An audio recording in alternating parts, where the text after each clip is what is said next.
Maintenant mingi bama batata bandeko balandi ya Congo Bololo, édition spéciale Congo Bololo, tanabiso wana toye na pokwa na lelo. Pambate lelo ezali ya solo pena tuka mokoloma mitano mokolo mina ya mposo na ingena loba ma batata bandeko mokolo mwa tukumisato na moko ya sanza azomi na mibale mobo ya koto mibale na tuku mibale tokomi na ngonga zoyo na motoba na miniti tuku mibale na mibale elingi koloba ete ngonga ya mine na miniti tuku mibale na mibale ya sima zanga.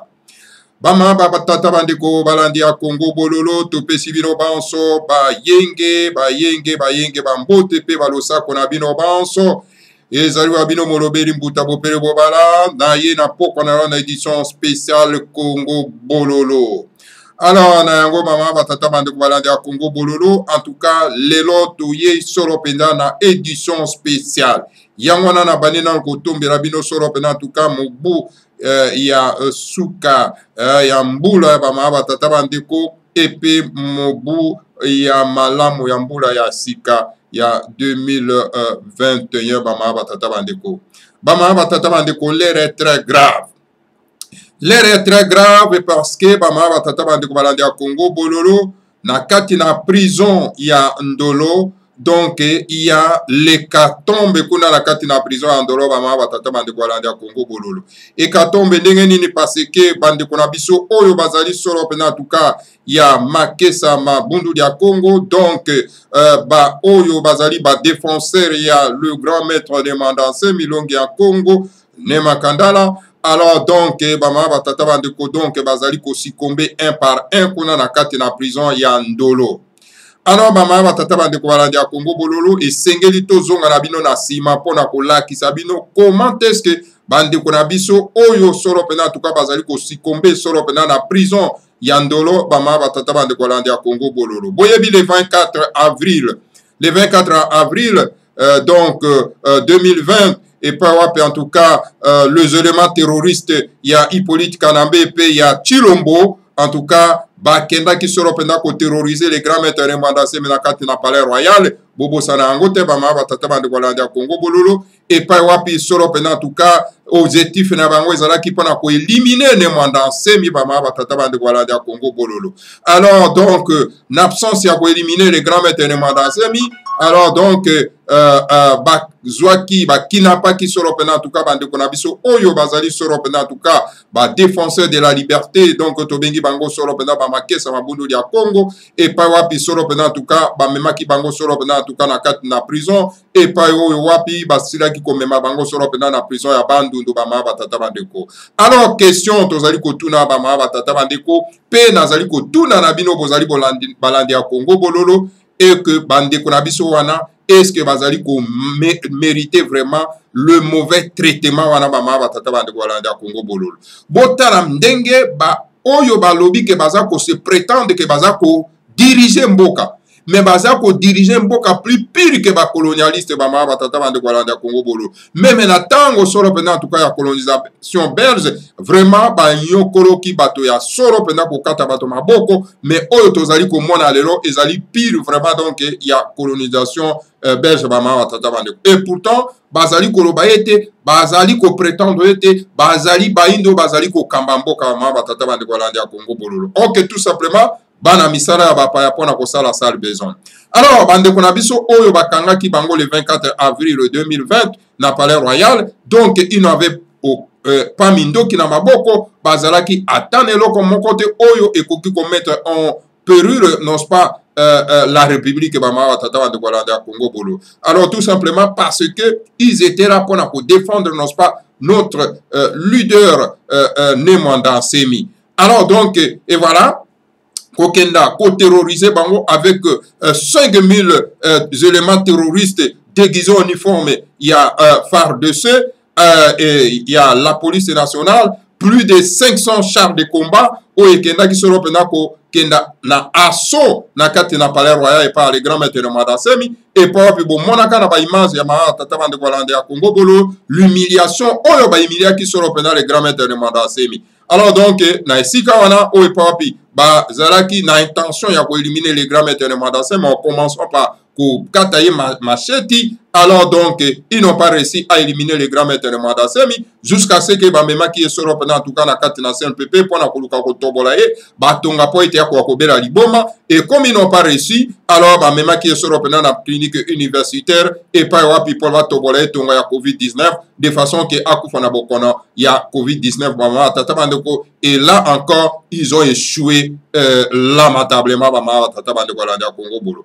Alors na kanda wana bama tata bandeko bazui ba makesa donc ba surveillant il y a les grands maîtres de Madasemi sans armes ba kangi bango ba memi bango wapi donc na prison il y a Bandundu et pas wapi en tout cas bazalaki au nombre de 47 prisonniers ba ma tata bandeko ba innocent ba kangi ba innocent ba commissaire bango ba prisonniers ba ma tata bandeko la Congo bolo. Alors donc ba memi bango na prison ya Bandundu. Alors kuna donc baza banda ikopesa bango ata eloko akolia te ata eloko akomela te bande kuna biso na mikili mapoto banda ikotinda mwa mosolo muke po ete bakoka solo pena ko servir bango de façon que bako akolia eloko. Alors compte tenu nous pas manque de moyens oyo bakoki solo pena en tout cas ko surveiller na ba besoin na bango ya ko se nourrir. Alors donc bande kuna biso bakweki na bokono na ba maladie à cause de la malnutrition. Alors, plus de 10 personnes basali sur agonie, donc na maladie, parce que traitement manqué. Alors, tala, baye ko libérer bango bama tata bandeko après pression, baye ko libérer bango. Alors, baye sikoyo ko comme ça bango sur na mboka mokonzi Kinshasa. Olie batika bango libre bazonga na bisika na bango ba memi bango isusu na prison ya Ndolo et pas pikuna na prison ya Ndolo bazali encore d'autres 43 personnes oyo bakangaka bango na époque n'est-ce pas Hippolyte Kanambe na tuti Rwanda mopaya na le fono Joseph Kabila ba tata bande kwa landa Congo bolo. Donc au total 87 makesa mabundu ya Congo bazali solo pena na kati na prison ya Ndolo. Alors 7 parmi eux, bazali na état vraiment très grave bama batata bande ko balanda Congo bolo. Bazako ezako senga soins médicaux pour na bango bama batata bande ko balanda Congo bolo. Et les 3 autres ont péri sur na kati na prison na. Misato bakufi batiki biso na kati ya prison ya Ndolo bama batata bande ko balanda Congo bolo. Alors donc multiplication oyo bandeko bazali ko sala ba intervention bandeko bazali ko sala de façon que bako ko libérer bango bazali ko libérer te. Alors motuna biso tozali ko tuna na pokwa na lelo na Chilombo. Monsieur Chilombo qui doit mettre en tête que au gagnant ba élection te na Congo. Mettez-vous en tête monsieur Chilombo qui n'a pas gagné les élections. Ozali wana par donc la volonté Hippolyte Kanambe. Alors donc, ozali na droit mon côté à kokanga bandeko na biso ko tia bango na prison. Donc, oza ko tia bango na prison d'une manière illégale. Parce que vous n'avez pas le mandat, je veux dire, il y a notre peuple. lokola oza na mandat ya peuple na biso te oza na droit te kokanga bandeko na biso kotia bango na prison et surtout encore ceux qui sont innocents. Alors bamama batata bandeko balanda ya Congo bololo, je n'appelle n'est-ce pas na bandeko na biso nyonso tout ya Congo central parce que bato oyo bayokaka kaka langage ya violence, bayokaka langage ya courtoisie te bamama batata bandeko. Le grand maître de Mandasemi a kendaki solo pena en tout cas na consultation oyo bango babengaki kuna. Babengaki consultation akendaki kuna. Apesi ba d'audience na ye. De façon que ba libérer ba makesa mabundu ya Congo oyo bakangaki bango injustement. Et jusqu'à lelo ba batata bandeko monsieur Tshilombo avec ses acolytes baluba baza ko libérer bandeko na biso ya makesa mabundu ya Congo te. Alors parce que baza ko zela donc to utiliser la manière forte. Alors donc et j'alerte n'est-ce pas bandeko na biso ya Congo central. J'alerte bandeko na biso ya Congo d'Afrique. J'alerte bandeko na biso ya Congo d'Angola. Et j'alerte bandeko na biso nyonso tout ya tribu ya République démocratique du Congo. Bangala, Bamongo, Banande, Balokele, vrai baluba. Ba vrai batete la et ba vrai baumbu moment yango ese koki pona ete to la kisana ba usurpateur bazana Congo ete vous ne dirigez pas la bonne volonté à peuple bozali on a pour vos propres intérêts eu le temps que to découvre nabino. Alors bama batata bandeko tokoyi ko accepter te ke bam nyokolo bandeko na biso to vandi to za kotala miso zali ko mona bama batata bandeko balanda Congo bolo. Pour est-ce que bandeko na biso oyo bazali mama kesa mabundu ya Congo baza ko mériter solo pena en tout cas donc ba traitement inhumain oyo bango baza ko traiter bango na kati na prison ya Ndolo bama batata. Qu'est-ce qu'ils ont fait? Ba bomi banani pour na ete ba mériter donc traitement wana na kati ya prison ya Ndolo. Moto babengi Tshilombo lobaki ete apesi solo pena permission bako ko libérer bandeko na biso wana. Pona nini lelo baza ko libérer te? Nous savons très bien que ce sont les gens qui dirigent par le mensonge. Bozo ko diriger mboka na mensonge. Alors yeba yango ke alors donc moi na mensonge ezali donc la violence. Alors donc j'appelle nos parents bandeko na biso surtout il est temps pona ke to ko kosala soulèvement populaire. Donc, M. Tshilombo ne mérite pas d'être le président de la République. D'ailleurs, il n'est pas le président de la République. C'est un collabo, c'est un usurpateur, c'est un assassin, c'est un criminel. Alors, il est temps que Bama Watata Bandeko utilise la manière forte, la violence pour être tout découvrir Bama Watata Bandeko. Parce que ce sont les gens qui écoutent que le langage de la violence. Bah, yoka kakaka violence. Vous croyez que moto babengi Kasongo, un usurpateur Kasongo, moi na mosala Hippolyte Kanambe parce que Hippolyte Kanambe motache Kasongo na place wana. Et c'est lui qui fait en sorte que bandeko na biso na makesa mabundu ya Congo bazalaka toujours na prison ya Ndolo parce qu'aza ko répondre na volonté ya Hippolyte Kanambe tout Rwanda mopaya oya ko renye na mboko ezali ya ete bama batata bandeko ya Congo bololo. Alors, le Kola Bango Balingi, donc langage de la violence. Et nous n'avons pas d'autre solution à faire, et que d'utiliser les langages et la violence. Car violence contre violence, il y a un de résoudre le problème à Congo Bololo. Alors, biso tozali à te point a été toko akosa la croubette et pas à bateau oyo, parce qu'on méritait de diriger Mboka ya Congo à Congo Bololo. Alors, il est temps. Tozali ko alerter en tout cas faux dirigeants wana baza na kati ya Congo kulu na cravate baza na kati ya Congo. L'heure est grave. Toza ko demander avec force la libération de tous les makesa mabundu ya Congo au botie la prison ya Ndolo. Ndolo ne fait pas que basala yango te pona ete botie ka ba innocent. Bon prison na ka ba innocent. Il est temps que bo libérer bango. Na moment Obama batata bande ko landa Congo bololo. Alors c'est pour cette raison bande ko na biso ya Congo central. Écoutez, pacifisme jamais etikala jamais ko libérer mboka. Pacifisme etika ko libérer mboka te. Car les criminels, les terroristes, les bandits bayoka ka langage à violence. Il est temps d'utiliser violence. Il est temps qu'on utilise tous les manières que nous avons, les instruments que nous avons en possession pour qu'on découdre un bateau. Parce que bango ba yoka kaka langage ya violence bama batata bandeko. Ba yoka kaka langage ya PTT. Alors na sengi na bandala, solidarité avec nos frères ba Congo. Na sengi na vrai baluba, solidarité avec nos frères ba Congo. Na sengi na bandeko na biso ba Mongo, solidarité avec nos frères ba Congo. Parce que nous ne pouvons pas accepter que nos frères noirs va maltraiter bandeko na biso o bazali nos frères noirs de la race bantou na miso na biso toza kotala ba ma batata bandeko la Congo bololo.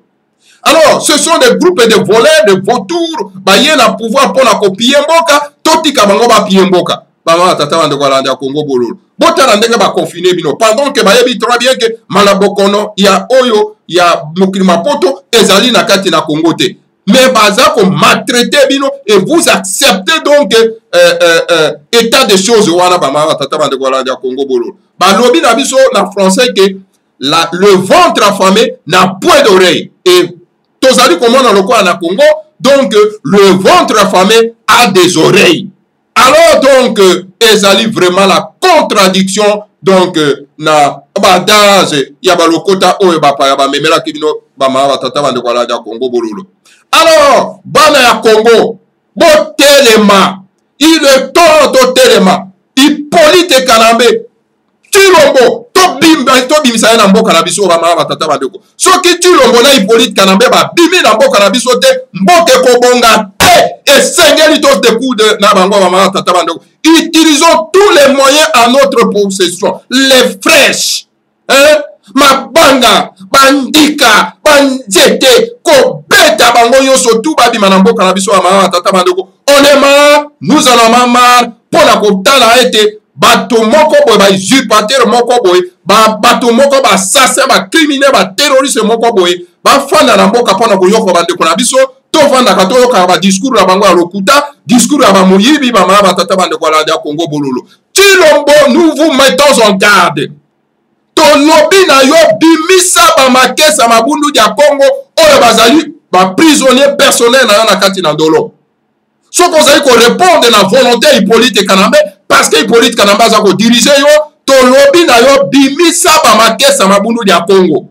To pesio délai à 2 jours s'il vous plaît. O bimisa ba makesa mazali mabundu ya Congo bazana kati na prison. Sinon alors donc les émeutes vont commencer parce que vous avez bondi langage bino bokoyo ka ezali kaka langage ya violence. Alors mes chers frères de Congo central, non, soulevez-vous. Debout. Bandala, debout. Bamongo, debout. Et loko moko eko ya o eko bongisa bino mboka na epa ya bato wana bazali te. Baza bana bitinda. Bazali bana bitinda e bakoki kosala eloko moko te pona mboka pona bolamu ya mboka na bino. Po ete to mbongisa mboka esengeli to benga na ba usurpateur wana. Ce sont des voleurs. Ils doivent quitter notre pays. Bama batata bande kwa la Congo bololo. L'heure est grave. Makambo ko utiliser langage ya bopete ezali susute. L'heure ya langage ya bopete c'est ezali déjà révolu.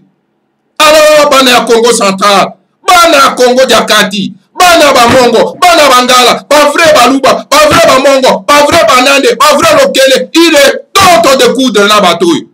On ne peut pas continuer à accepter l'inacceptable. On ne peut pas continuer à accepter le pays appartient à nos ancêtres et nous sommes les descendants de ces ancêtres-là. Nous devons nous battre pour libérer notre pays. Chilombo ne fera rien pour la République démocratique du Congo. Chilombo ne fera rien. C'est un collabo, c'est un usurpateur, c'est un traître. Alors donc, et sengalité toko kasoro pendant tout cas ko pesa maboko parce qu'elle a ici vraiment donc qui bololé na yena kati ya mboka ma tata bande kwa la Congo bolo comment bande ko na yo ya même race on m'a maltraité bango de cette manière baza malade oza ko libérer bango te pour que na ko soins médicaux.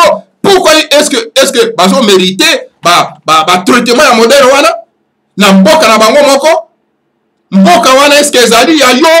Mais c'est Chilombo. Je te pose cette question. Hein? Chilombo, je te pose cette question. Mboka nezali yo? Hein? Oza ko collaborer na ba bokilo na ba tuti pour la faire souffrir notre peuple. Alors, dans ce cas-là, nous demandons, n'est-ce pas, donc, qui dans la province. Donc, on doit demander l'éclatement de ces pays. Parce que vous ne méritez pas de diriger le pays.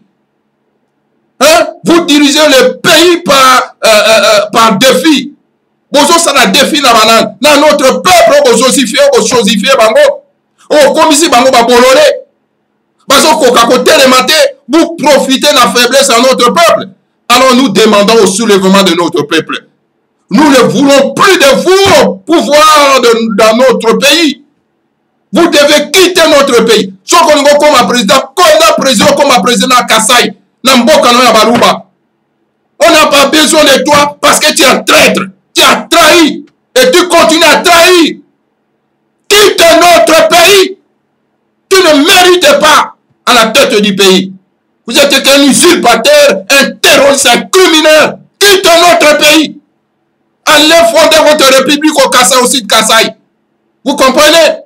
La sangi na bangala, na mokoro malero. Nous devons être solidaires. Na bande kunabiso ba Congo. Nous devons être solidaires. Na bande kunabiso ba Makessa. Ils ne doivent pas mériter ba sentiment yandengo wana, ba sentiment yandengo wana kati na mboka ba koko na bango. Non, pas du tout. On ne peut pas accepter ba mama tata bande kwa Congo bololo.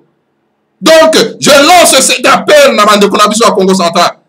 Makambo ya ko caresser ba bandit ba criminel ba Satan ezalité.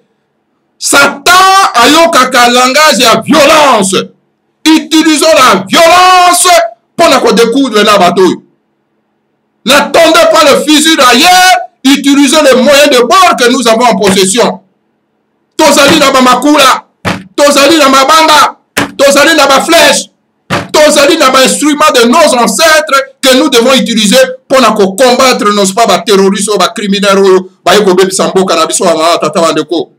Alors, c'est pour ça que nous avons lancé appel na bande konabiso banso o bazali na esprit ya bonne volonté ya koyeba ko défendre le sol en tout cas bande konabango ba tata bande ko la Congo bololo. L'air est très grave. L'air est très grave. Hein? Bazo ko la sabino pongi na ba discours fallacieux ba la sabino pongi na ba promesse irréalisable. Bazola Lisabino Pongi, Bokoma Solopena, en tout cas affaibli. Alors, un peuple doit se défendre. Nous devons donc s'en prendre en charge. Et Seigneur, on s'en prendre en charge. On ne peut pas accepter moi minorité à bateau. Bayana Katiambo Canabiso, Bayon ba maltraité biso, local à l'époque de la colonisation. Non, pas du tout, on ne peut pas accepter ça, Bama Tata Bandeko. J'appelle à la violence. J'appelle à la violence. J'appelle l'éclatement de cette colonie belge où les sont en prison à ciel ouvert. L'heure est arrivée à ce que l'éclatement, n'est-ce pas, il y a cette colonie belge et Congo Bololo. Alors donc, tout le monde a esprit à faiblesse, tout le monde a esprit à kolala pongi, tout le monde a esprit à mon Dieu, yako senga, yako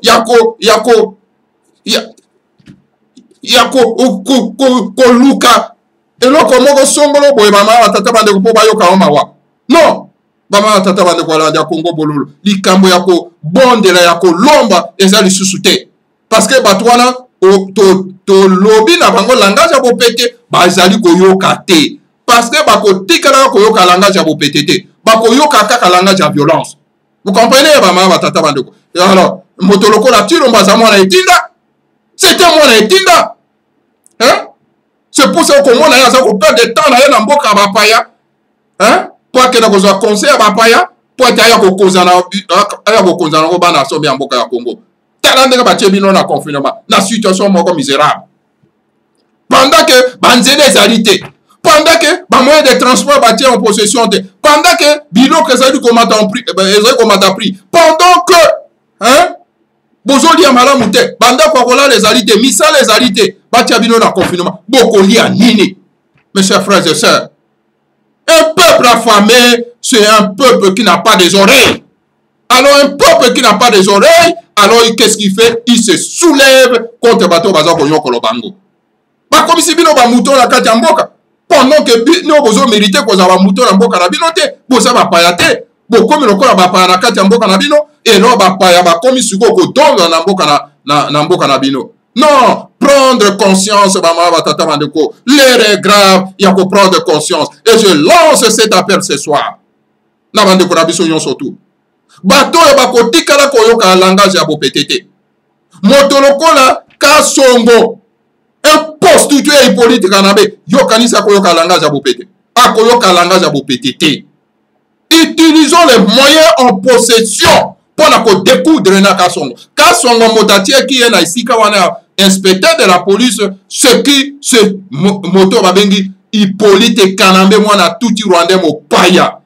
Mais voilà que Kasongo, il est en obédience. Il y en a, il y a Hippolyte Kanambe, il n'a pas la honte. Un homme comme ça, il fait que gonfler son ventre.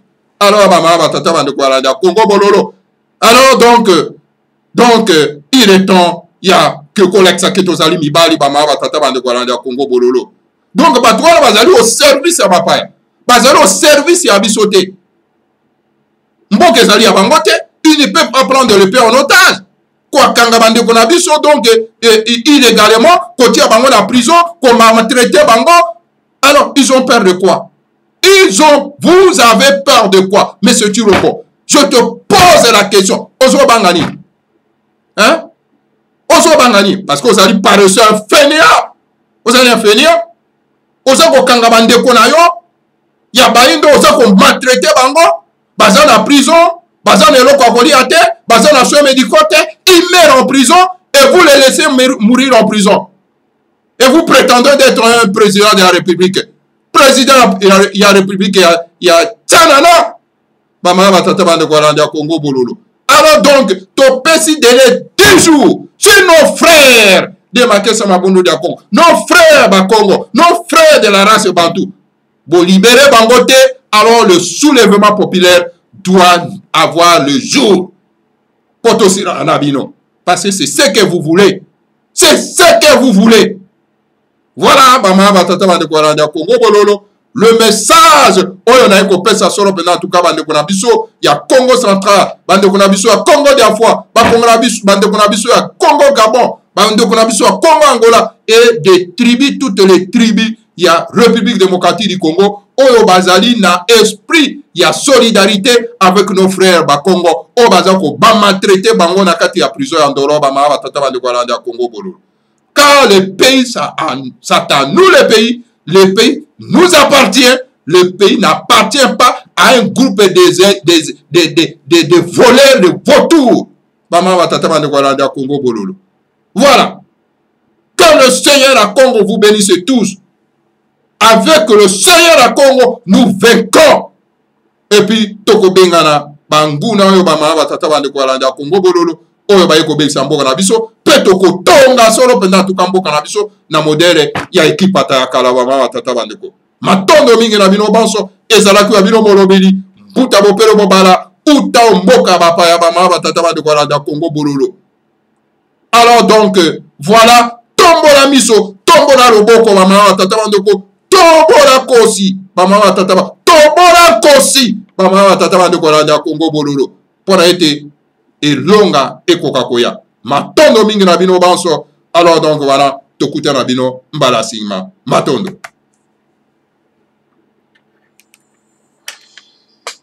Mvuka yantimanti. Afelika diampa di phénomène tongwa. Kabu dia bakeluba. Unuzorora watanda wa mungu tuleno. Makanda mava musoma vutu kayotama. Osaweni na ninga masina makikulu. Kongoja bakongoja kutuka Kongo.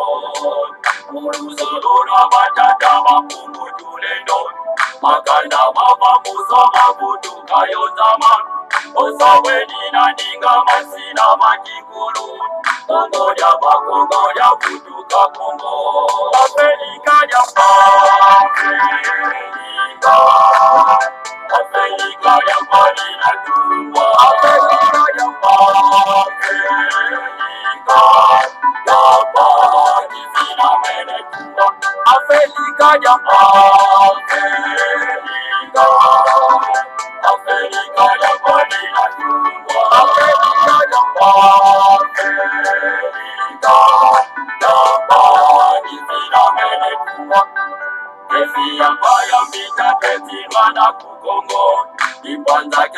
Kongo yekivuka kantimanzi Defi ya paya mbita tweti wana kukongo Kongo ya bakongo ya futuka Kongo Defi ya paya mbita tweti wana kukongo Kipanza kya Kongo yekivuka kantimanzi Defi ya paya mbita tweti wana kukongo Kongo ya bakongo ya futuka Kongo Afrika ya Afrika ya pali na tumbo Afrika ya pali ya pali fina mene tumbo Afrika ya Afrika ya pali na tumbo Afrika ya pali fina mene tumbo Zakuna tatu zazo zina katulwa Mulu solo la batata makungu tulendo Siku mina zone za kwanza zina tungwa Yevuka na ukivuka kantimanzi Zakuna tatu zazo zina katulwa Mulu solo la batata makungu tulendo Siku mina zone za kwanza zina tungwa Yevuka na ukivuka kantimanzi Afrika ya Afrika ya pali na tumbo Afrika ya pali fina mene tumbo Afrika ya Afrika ya pali na tumbo Afrika ya pali fina mene tumbo Siku mina zole za kwanza zinatungwa Kongo kwibaka ngubegela kuvanguza mi Oyo makatanga kivuku bangi chwapa Kasaimu kivuka kantimanzi Siku mina zole za kwanza zinatungwa Kongo kwibaka ngubegela kuvanguza mi Oyo makatanga kivuku bangi chwapa Kasaimu kivuka kantimanzi Afrika ya Afrika ya pali na tumbo Afrika ya pali fina mene tumbo Afrika ya Afrika ya pali na tumbo Afrika ya pali fina mene tumbo